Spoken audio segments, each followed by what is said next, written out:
Hello viewers, the glare here is terrible. This is a video request for Cole. He wanted to see this clock radio telephone I was telling him about. This is branded Emerson Research, which is not a brand I've seen before. I've seen regular Emerson plenty of times, but not Emerson Research. Here's a look at the informations.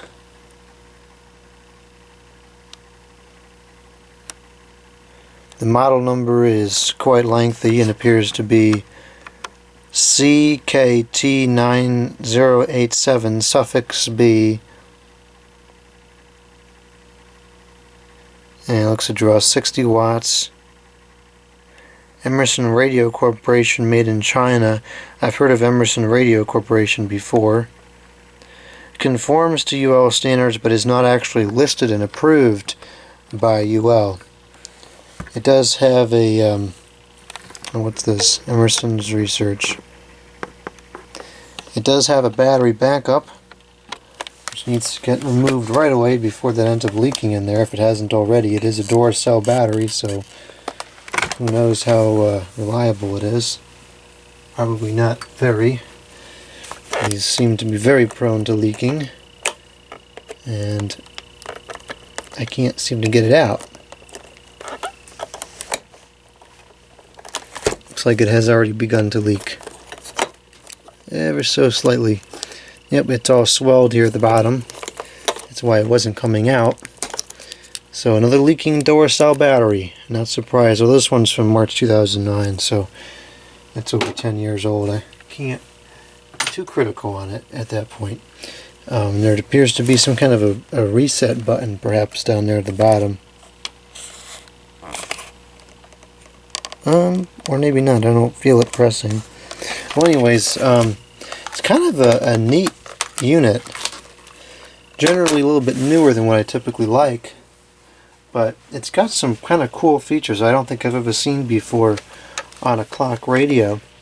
For one, it has a telephone, which is rare. These there's not a whole lot of clock radio telephones out there, which I don't understand why, because it's a brilliant product. Brilliant concept, and combines several different things that a lot of people like to have on their night tables. It has LED indicators, which is the only thing LEDs are good for. It has LED indicators for the days of the week, which is something I have never ever seen before. And it appears to have some kind of a calendar function. This is the display for the time, and this must be for the radio or the calendar or something like that. Another kind of anomaly is that it has an AC cord, not a wall wart. I guess that's not too uncommon for clock radios, but it's uncommon for phones. Actually, I guess it's not at all uncommon for clock radios. The handset cord is modular on both ends and is in surprisingly good condition for the age. It has delete and dial buttons, so perhaps it also has caller identification. I'm going to plug it in now, and let's see what happens. Okay, so the clock is I don't know what that just did. You know, I'm not sure exactly how this is possible, but the time is only slightly off from the actual time. It's 8:14, so it's only 4 minutes behind. I kind of like had a little spasm when I first plugged it in, so I'm going to unplug it and see if we can get it to do that again. So the capacitors are still discharging, the screen is holding. They're starting to fade out now. Let that fade out, and then I'm going to plug it back in and see what the screen does.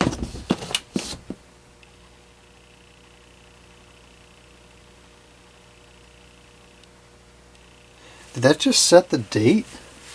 It almost looks like it counted up to the date. It went so fast I couldn't see it. I can hardly see it at all. It's a lot more visible in the camera screen than it is in person. But it definitely does have caller ID. And the screen to me looks very much like a what is it? The an AT&T telephone, or Advanced American Telephones, whatever, something like that. Tuesday is lit up, and it actually is Tuesday. Let's see here. Okay, so when I press the... I'm going to turn the light off and see if that makes it any better. Actually, that's so much better. When I press the time button, that's how we just set it. This is the date, which is also correct. That's pretty interesting, because I took the battery out, so it shouldn't have any recollection of what the time is.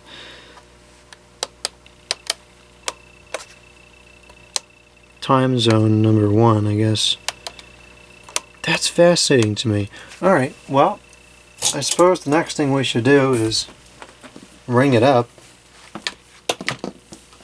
See if the telephone aspect works. Interestingly enough, this is plugged in incorrectly.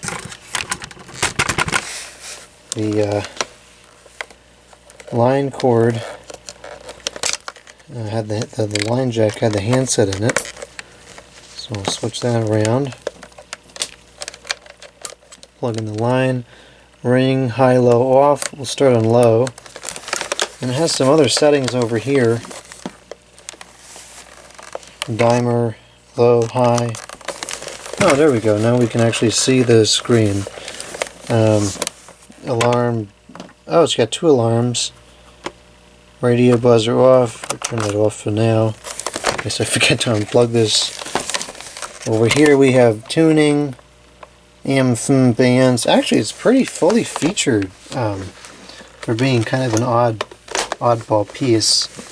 Well, anyways, so let's. Jeez, this stinking glare is out of control in here. It's pretty good, good view. Go ahead and ring this up now. And I forgot to plug in the testing equipment, so bear with me for a moment as I plug in the testing equipment.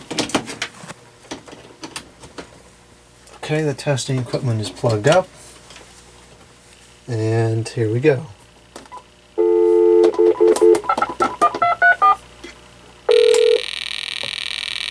Oh, that doesn't sound too good.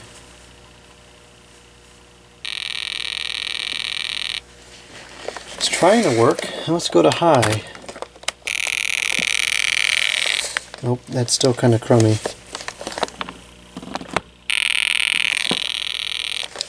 Alright, so that doesn't ring properly, but it got the caller ID. Oh, doesn't seize the line properly either.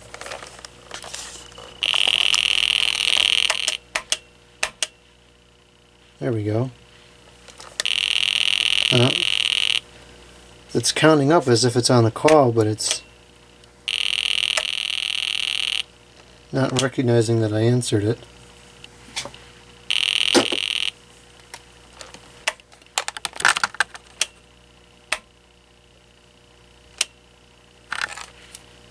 I get nothing on the handset.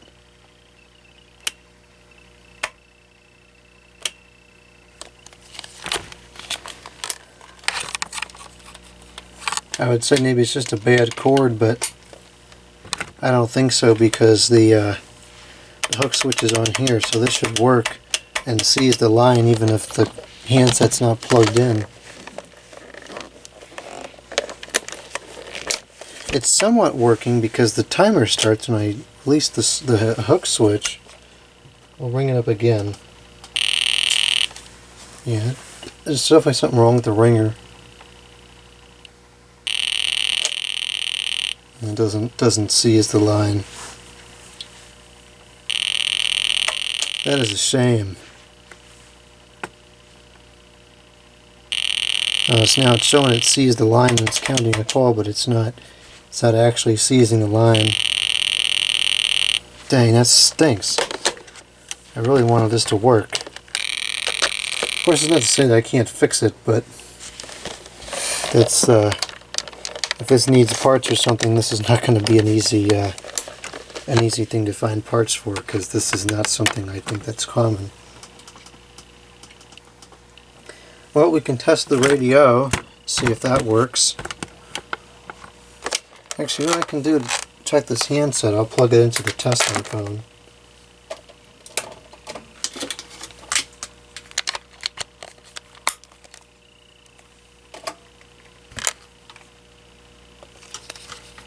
It doesn't seem to work. No, it doesn't work. That stinks.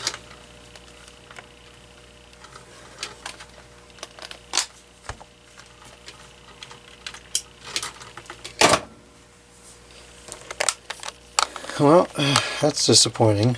Highly disappointing. Let's see if the radio works. It does seem like it should work.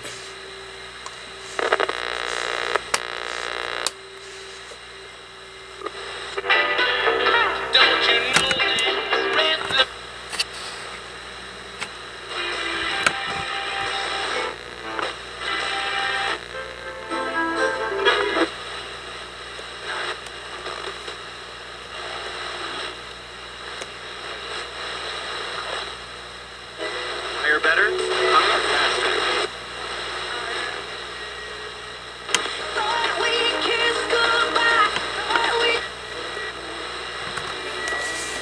This is very hard to move the tuning thing. Exxon and Mobil present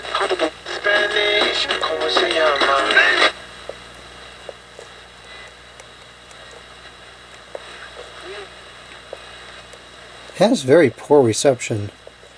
It's missing a lot of channels that it should be getting. It almost has like an amplitude modulation sound to it when it gets static. The sandwiches for $4. Reservation may vary, single item at regular price. I wonder if there's something wrong with the switch. When you walk up on the dance floor, nobody can.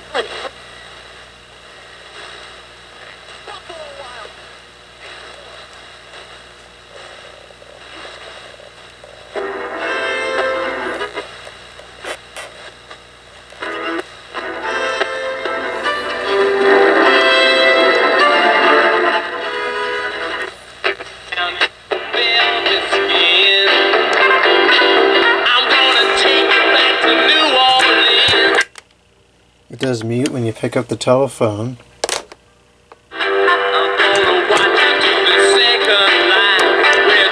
That's pretty cool.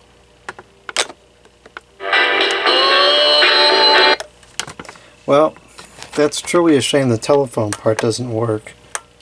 It's got some kind of functionality to it because it does recognize answering it. And it recognizes the caller ID and it recognizes the ring cycle, although it doesn't ring properly. That's really a shame. This LED indicator for the day thing is really pretty cool. I've never seen that before. And the fact that it's capturing the correct date and time is astounding to me. I don't know how in the world it's doing that. So anyways, oh. Durr. Auto clock set system. Well, that's fine, but how in the world does it work? I'm going to unplug it again. And let's see what it does when I plug it back up.